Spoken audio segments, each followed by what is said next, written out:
Welcome to another episode of Jay Leno's Garage. Today we're going to talk about motorcycles, electric motorcycles. Now we've done that before. The thing that makes this motorcycle different from a lot of the other motorcycles we've done is this one won Pike's Peak. The winning run was featured in Dana Brown's On Any Sunday, the next chapter. That's the sequel to Bruce Brown's 1971 film. Take a look. On my hands and knees, I'm coming home. I know when I've been beat, yeah, I'm coming home. By the scale of my teeth, I'm coming home. By the sole of my feet, you know I'm coming home. I'm coming home, but I ain't coming home for. All that Team Lightning can do is wait and watch at the bottom, but Carlin was in the lead after split 2. Don't leave a light on. Don't need you anymore, my old friend. Put a cross above the door. Lay up the boards. I'm on my way. I'm coming home. I'm coming home. I'm coming home. I'm coming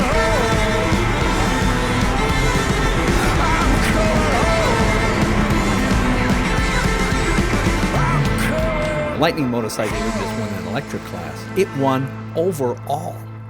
It also holds 3 land speed records at Bonneville. It's called the Lightning. We're going to find out what makes this different from a lot of the other electric motorcycles that are out there. Let's meet Richard Hatfield. He's the president of, CEO, all of that. Hi, Jay. How are you? How are you? Good. Of Lightning Motorcycles. I have to admit, up until I saw you at Pebble Beach, I had not heard about this bike, and I like to think I'm fairly well attuned to what's going on. It just sort of came out of the blue all of a sudden. How long has this been out? So in all of our research, we built the first lithium sport bike in 2006 of anyone. Okay. So we've been working on these for 8 years. The bike, we've been racing since 2010, setting land speed records in 2009. So we've spent most of the last 8 years working on the technology. And what is the land speed record that it set? So this bike did a two-way average at Bonneville of 215.960 and went through the timing lights at 218.6. Wow. And that must be just gulping down kilowatts by that point, isn't it? Yeah, it's interesting though, because after regen, after recharging, we calculated that we were getting the equivalent of more than 50 miles per gallon at 200 miles per hour. You know, it's interesting because most people have electric vehicles. Like, I know a lot of people with Teslas, and they love the acceleration, but you're limited to about 120, 130 miles an hour, maybe at top speed. Yes. I don't know why. That's because it's just pulling too much power. But is that electronically limited, or that's the most they can get out of it? I think that Tesla made that decision Yeah. because of just normal use for normal people with passenger cars. Right. So the car would probably go faster, but gearing and electronics, they set that as a target. Okay. So if you geared this differently, let's say a top speed of 140, would you get more, quote, miles per gallon? Would you get more range? I don't think so. No. We haven't done the back-to-back testing. You would get more acceleration. It would lift the front wheel Right. at a lower throttle setting than it currently does. And what does this bike weigh? It's in the, depending on how we set it up, around 490 to just under 500 pounds. So it's comparable to a gas bike. I mean, the gas race bikes are maybe low 400s, but with you have lithium-ion batteries. in this, Lithium right? ion. But the onboard, there's no onboard charger. You're charging externally. This one has an external charge port here. Okay. So we're using a high-speed DC charger. This one's been Oh, used so for... I can plug this in. If I have a Tesla, like I have an electric Fiat at home, I could plug it into here? Not yet. No, not yet, So okay. we've been working with Tesla to get their charging algorithm so that someone who buys our bike and has the Tesla can use the same charger. But Okay. we haven't been successful in getting that yet. So why are you getting so much more speed and power out of your bike than a lot of the other electric manufacturers? Well, I think because we spent 8 years really developing the technology and honing it in competition. Our goal when we came out was not to make something that was looked like a motorcycle but was electric. We Right. wanted to build something that equaled or rivaled the performance of the best gas bikes you could make. And tell me about the electric motor itself. Is it a matter of more windings per? What Well, is it's a matter of how much power can you put in it safely. And with electric motors, it's a function also of having it not overheat at high power. Right.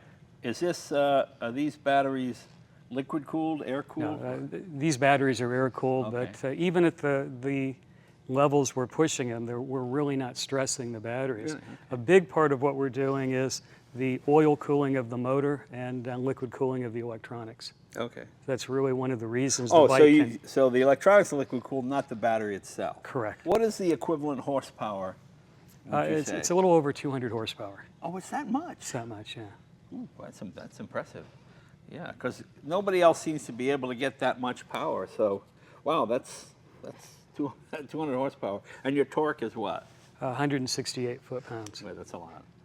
And you're a single speed. Single speed.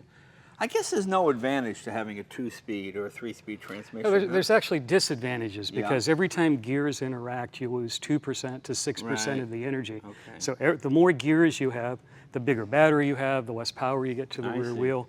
So, from a simplicity standpoint, from a cost, from efficiency, power, range, our philosophy is it makes more sense to have. Yeah. I'm thinking like internal combustion. If it's spinning slower, it's using less power. But electric, it doesn't make any difference, Not does really, it? no. So, because I'm thinking, if you drop the RPMs with the transmission, well, using less gas, more range. But of course, electric doesn't work anything like that at all. There are efficiency islands where you have different efficiency Mm-hmm. percentages at different power and RPMs. And what will a bike like this retail for? We're selling these now. We're getting ready to deliver the first bikes this year for $38,800. Okay, well, so that's comparable to what the others are out there. Yeah. Yeah, I thought it was going to be quite a bit more than. And your range is what? So, it depends on how you ride it. At Bonneville, at 218 miles an hour, about 20 miles. Right. At the freeway, just riding with, traffic, 80 to 100 miles. And then we have Okay. two larger batteries. Our biggest battery is over 20 kilowatt hours, and we'll go over 150 miles at freeway speeds. Oh, okay. And that fits in this? It fits in the exist- same chassis. And how much more weight does that bring to it? That adds about 45 pounds to it. The great thing about electric vehicles is there's almost no maintenance at all, is there? Very little. Chain, you really even don't use the rear brake as much. Right.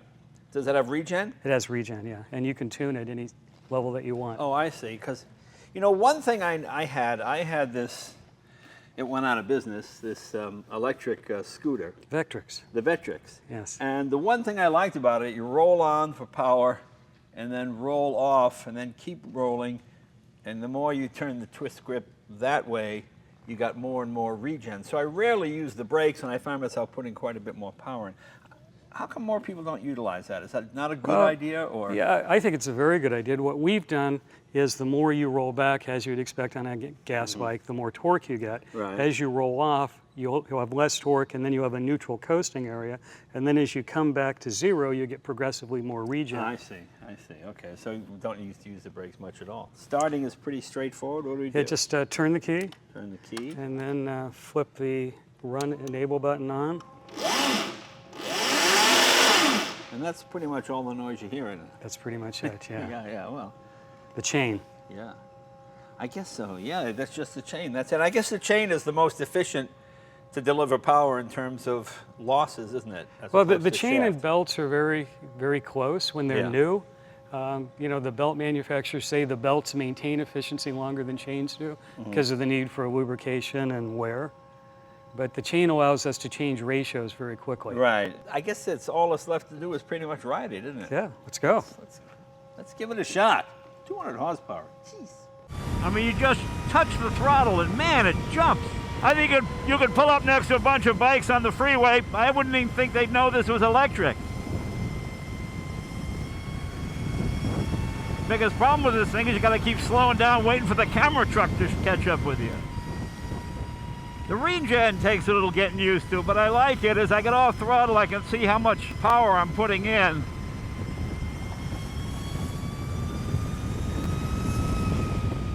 It's true with the regen, you almost don't need the brakes. Just roll off the throttle and it slows you down enough. It's always an eerie feeling the first time you get on an electric motorcycle. Just the sheer torque and the lack of noise. And the regen is disconcerting at first because you're used to a certain amount of freewheeling, but you learn to modulate the throttle. The road we're on right now is mostly populated by folks that have horse farms. And this is the only motorcycle I've ridden on this road where the horses don't even look up. You know, anytime you go by on a bike, you see the horses kind of tense up a little bit or look at you, so you gotta kind of slow down or roll off the throttle. But this one, they don't even notice. Ultimately, this is probably the future.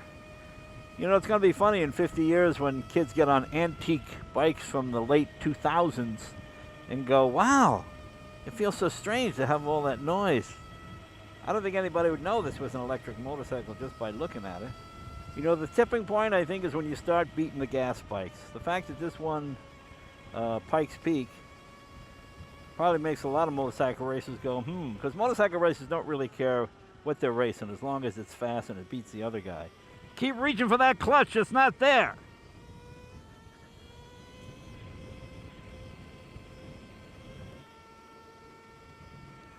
You know, if it wasn't for the chain and just a slight whir of the electric motor, you wouldn't hear anything on this bike.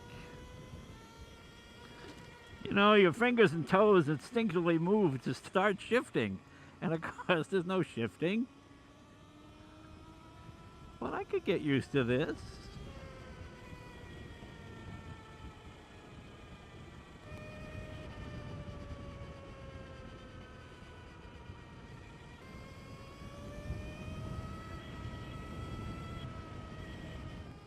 Tricky part is you got a high center of gravity, which is makes it a little tricky to maneuver at slow speeds.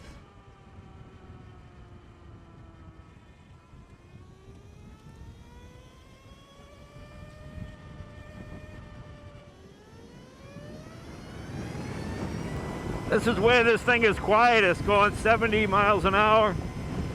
All the noise, well, there is no noise, but whatever noise there is behind you. I don't even hear the chain anymore. You just hear the wind around the top of your helmet.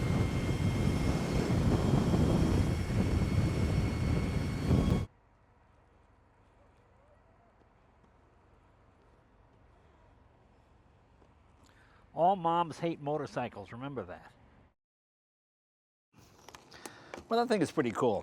You know, I'm real fans of true believers, people who can take new technology and embrace it. You know, at the turn of the century, the automobile was just like a stupid, ridiculous plaything nobody thought would ever go anywhere.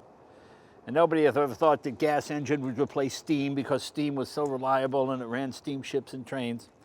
And now electricity, I mean, when the electric motorcycle came along, they were good for commuter bikes, but they'd never be able to beat a gasoline-powered bike. Well, this very bike here won Pike's Peak. It beat all the high-performance Japanese, Italian, American motorcycles using electricity. So maybe there is something to it, you know. Richard, come on in here.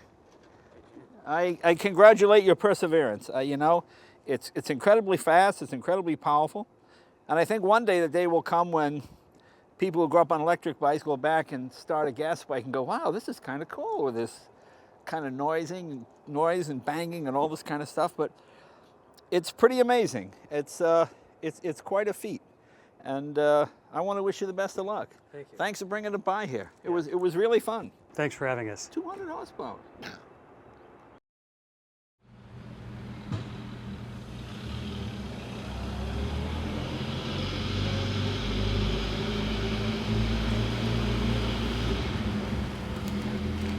Mm-hmm.